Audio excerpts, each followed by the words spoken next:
Louvado seja nosso Senhor Jesus Cristo, para sempre seja louvado. Irmãos, nós estamos celebrando na nossa liturgia que nós chamamos de tempo comum. Este ano nós lemos o Evangelho de Marcos. Aliás, nós estamos iniciando a leitura deste Evangelho.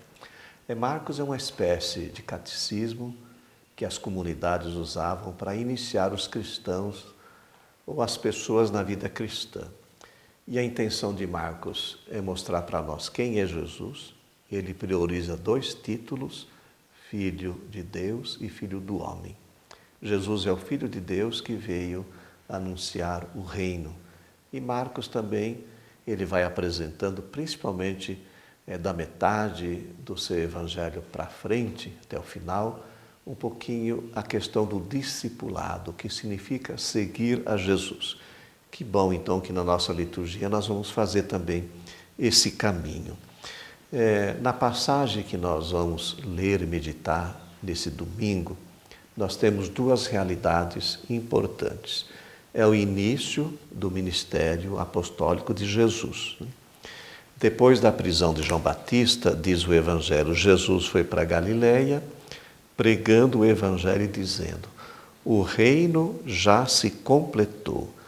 O tempo já se completou e o reino de Deus está próximo. Convertei-vos e crede no Evangelho.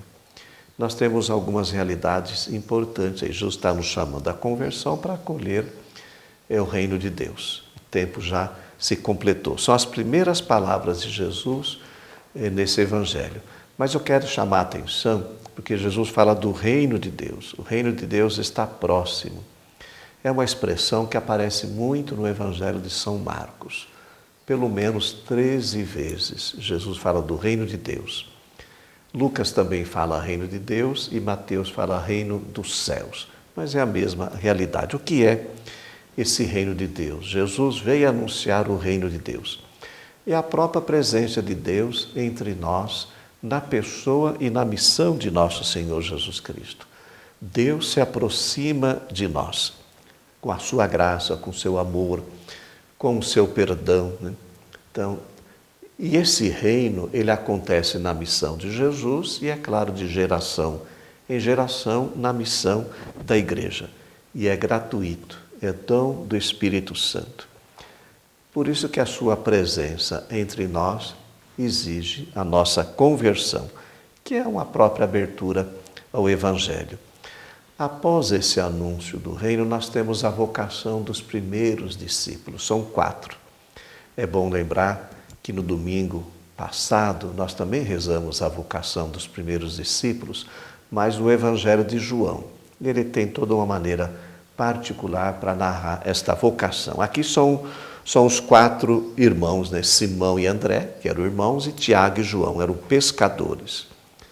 O que nós tiramos dessa experiência? É Deus que toma a iniciativa, de nos chamar. É Jesus que chamou os primeiros discípulos. Então a vocação é dom de Deus e que exige de nós também uma resposta de liberdade. Olha só o que o texto diz, que os 4 primeiros discípulos deixaram as redes, deixaram as barcas, deixaram a profissão e deixaram a família e partiram seguindo Jesus. Eu costumo sempre dizer, nós não precisamos deixar as realidades que fazem parte da nossa vida.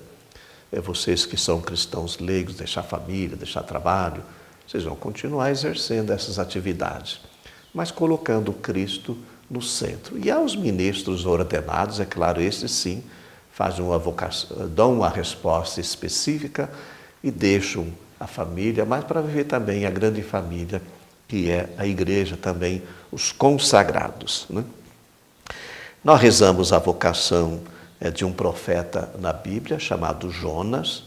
É uma vocação bem particular, porque Jonas, ele foi chamado por Deus para fazer uma missão, realizar uma missão difícil. Lá na grande Assíria, Nínive, aliás, que era a capital dos assírios, e pregar a conversão de toda aquela gente, porque era uma cidade que vivia muita violência, muitas injustiças, Aliás, a Síria, a Nínive sempre foi um problema, ou a Síria sempre foi um problema para o povo de Deus, né? Ele não foi, ele disse não, ele pegou uma embarcação e fugiu, né? Vocês conhecem essa história? Depois ele enfrenta, junto com os tripulantes, uma tempestade, é jogado no mar, engolido por um peixe, rezou pedindo a sua salvação, depois Deus fez novamente o pedido. E é o trecho que nós vamos ler nesse domingo. Aí ele foi obediente à palavra e à ordem do Senhor e foi pregar a necessidade de arrependimento e conversão dos ninivitas, que acolheram até o rei, né? Até os animais acabaram entrando no jejum, né, que eles fizeram, acolheram a palavra de Deus, se arrependeram e realizaram obras de conversão. A história diz que Deus se compadeceu deste povo e não destruiu a cidade de Nínive. Você sabe que depois a história ela continua, que Jonas não vai gostar muito dessa atitude de Deus. Mas o que o texto desse domingo quer nos mostrar é esta vocação de Jonas e a conversão deste povo, né? Aos cristãos de Corinto, que acreditavam na volta iminente de Jesus, Paulo pregou a prontidão e a liberdade diante das coisas. É a melhor resposta que nós podemos dar. Irmãos, se nós quisermos resumir toda a mensagem desse domingo, de primeiro a acolhida do reino de Deus, né? E depois dessa vocação dos primeiros discípulos, o que é mais importante em nossa vida, né? Esse é o discernimento que a palavra nos oferece. É o reino de Deus e os seus valores, né? A vida, as coisas, nossas atividades, tudo é importante, mas é provisório diante de Deus, né? Ele é o único bem e fora dele não há felicidade. É por isso que nós rezamos assim no Salmo: mostrai-me, ó Senhor, os vossos caminhos e fazei-me conhecer a vossa estrada. Vossa verdade me oriente e me conduza, porque sois o Deus da minha vida. Há uma fonte comum em todas as vocações, é Deus. Somente Jesus, né, que é amor, tem autoridade de nos chamar e garantir a sua presença e a sua proteção. E com ele nós podemos avançar para águas mais profundas. Com a força do Espírito, nós vamos superando todos os nossos apegos e afeições, às vezes desordenadas, vencendo os limites e as fraquezas e prosseguimos firmes na missão. Irmãos, quando o nosso coração está em Deus, nós perdemos o medo, porque nós contamos com a força maior que vem da sua graça. Que a bênção do Deus Todo-Poderoso, que é Pai, Filho, Espírito Santo, desça sobre vós e permaneça para sempre. Amém.